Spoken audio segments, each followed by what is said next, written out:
Okay, this is a little bit about our July 19th session. We first talked about Google Calendars and Docs. So to get to your Google Calendar, I think I put a direct link on your desktop. If not, you get to your SIM email account and then click on Calendar. I'm pretty sure you're going to remember most of this stuff. Over here are the calendars that you can change, that you can add or delete. Down here are calendars that you can just see. When you talk about your calendar, it's really all of these calendars together. Remember, like every single one of these is like a sheet of acetate with different things on it. So any event only needs to be on one of those calendars. If you want to see just one of them by themselves, you just go to the calendar and click on the down arrow and click display only this calendar. And so that's the only calendar that shows up.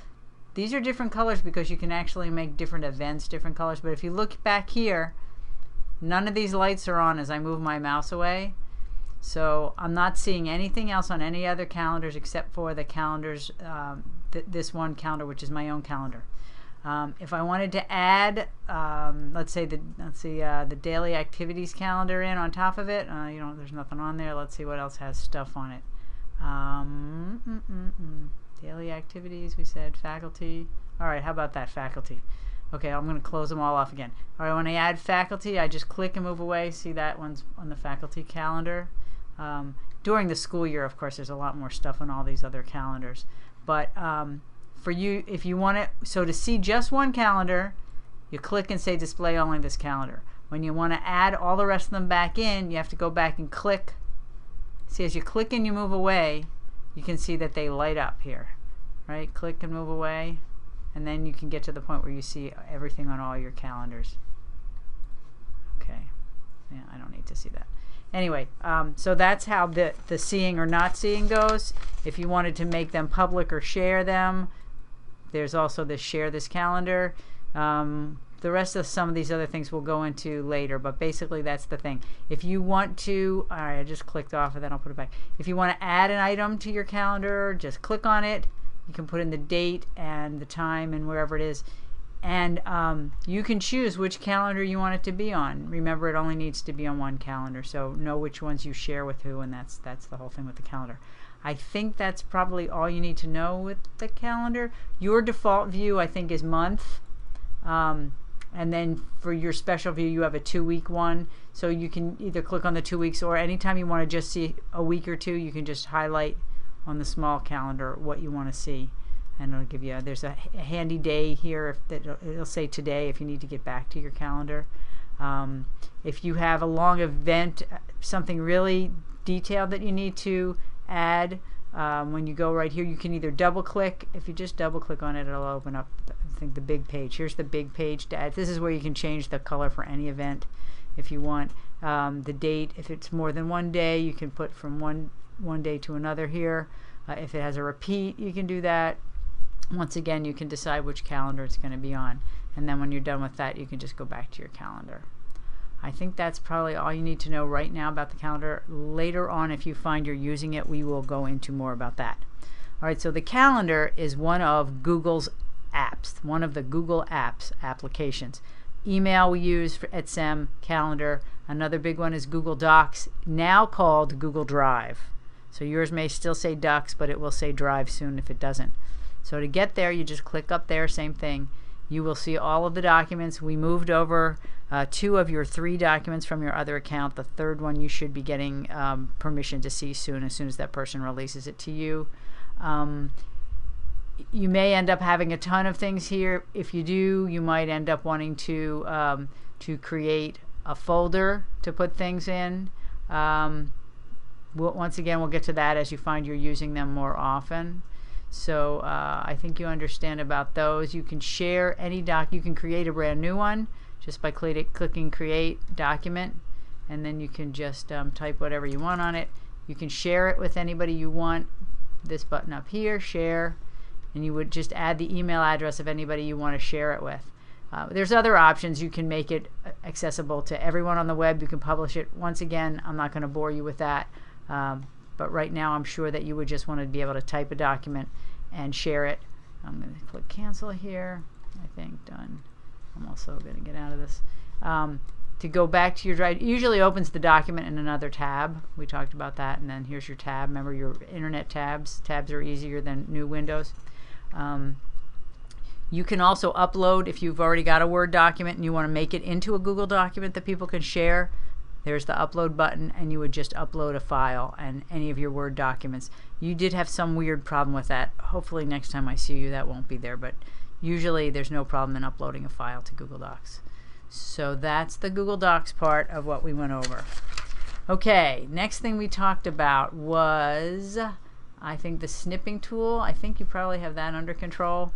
I keep mine on the bottom here, but the snipping tool, when the screen is milky color like that, you're all ready to go. You don't have to fuss with this or click new. The only time you would click new is if you wanted to change it from a rectangular to something else. But if last time you used rectangle, it stays there. And all you have to do is click, you know, on the start. If it's milky, you drag, usually starting from upper left to lower right, only because that seems to be the one you have most control of. If you're right-handed, if you're left-handed, probably the other way. Just let go wherever you want. You can use the pen. You can write on it if you want to, if you have to draw an arrow and to show somebody or whatever. This button will allow you to save it as an image file. This button will allow you to just copy it and paste it perhaps into another document. And that's pretty much it with the snipping tool. If you mess it up, then your best bet is to just click new, and then you get the same thing again, and you can just, you know, take whatever else you want. Okay, I think that's good with the snipping tool. All right, next we talked about files and folders. I know that that's always kind of hard to explain. We keep going back to this, your Barb folder or my Beth folder. That's just the major container that's got everything that you do. It's your user place on your computer. And you can share the computer with other people, and they can have their whole own user place if they log in as a different person. Your computer is set up right now just to be you. You don't have to log in, but like the computers at school can be whoever it is. So your Barb folder or my Beth folder's got all this stuff in it that you don't even have to worry about. Don't worry about understanding it. Don't worry about keeping it neat or keeping it tidy. Don't worry about deleting things. Just leave it alone and just know where the things are that you need to use. So this is the main, once again, whenever a window opens like this, it opens in a program called Windows Explorer. So anytime you see a window, you're in Windows Explorer, which is different than Internet Explorer, and that's a browser. But Windows Explorer is wherever you see files and folders or lists like this. And any folder that you open is going to be obviously in Windows Explorer. Now Windows Explorer has a lot of great features. It will do a million things, and a million things that you don't need to do. So once again, concentrate only on the things you need to learn how to do, and don't worry about the rest. For instance, yours has this funny arrange. Mine doesn't even have that arrange button on it. I don't know where that came from. We talked about how to see different things in the folder. Go to this button up here. This is the view button. This is really the way to see things. Right now, if I pull this button down, it shows you I'm in medium icons. Remember we talked about the details button? That was really one of the best ways to see things, because you can sort it back and forth by name, back and forth by date modified, back and forth by type. And actually, if there's something else you needed to sort it on, we can add things to this view. Once again, not going to worry about that just now. But that's the details view, and I usually work either in details view or in the large icon if I need to see pictures or something. But depending on what you're using, you might, if you're moving files around, you might want to be in the small icons view, and then you can move things around. Remember you asked how to move documents into a folder. Sometimes this might be a better way. Let me go to my documents folder. See, here's libraries. I have my documents folder up here under favorites. We could probably do that to you too, but under documents, remember the documents, my documents. It should be exactly the same. I don't know why there was a difference on yours, because I can go to just documents. I think you can now too, hopefully, and click a new folder. Remember, when you're sorting anyway by name, it always keeps folders together and then documents that are not in folders. Right? See, there's the folders, there's the documents not in folders.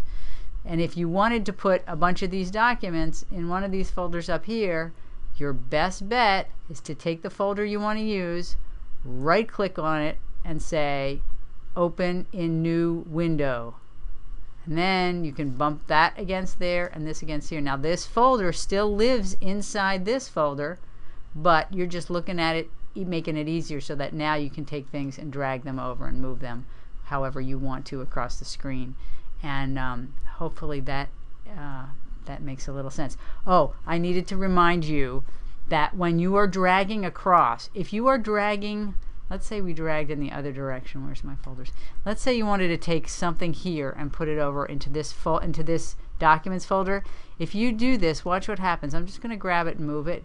Now as I move it across, see how this notebook content lights up? If I let go here, it would not only put it in the documents library, but it would put it inside this notebook content folder. If you keep your mouse button pressed down long enough and you read that underneath, see it says move to my notebook content. If I move it down, move to my music. Well, you don't want it in any of those folders. You might just want it in the root. So you can move it around till it's, sometimes you can get in between, but your best bet, and if you have that, just go back. Your best bet would be if you go down to where it's just documents and not folders. You can't put a document inside another document. So as soon as anywhere here, it's going to say, if you look at that little note, it says move to my documents. So anywhere here, you're going to be safe to drop it. If you drop it where there's folders, you might drop it into a folder, and then it's hard to find. Now if you do it accidentally and you make a mess, like I just dropped it, okay, and I really don't want it there. If I hold down my control button and I press the letter Z, it takes it away. Control Z will always undo anything that you just did. So if you accidentally move something and you drop it and you're like, oh my gosh, where did I do, what did I do that for? Just hold down the control button and press the letter Z, and then it will undo whatever it is that you just did. And that's pretty much a great tool anytime you do anything in Windows. So I think that's, what else did we do? I think that was it. Right click to open a new window. That was important. Oh, searching in a window. If you're going to search for something, if you know it's in your documents folder, you don't have to go back to this Windows search over here. There's a search box up at the top, and this is going to just search for things in whatever folder you have open. So that's another different way to search things. So I know that was a lot of information. I hope it helps, and I hope these videos help you. And I will talk to you in a little while.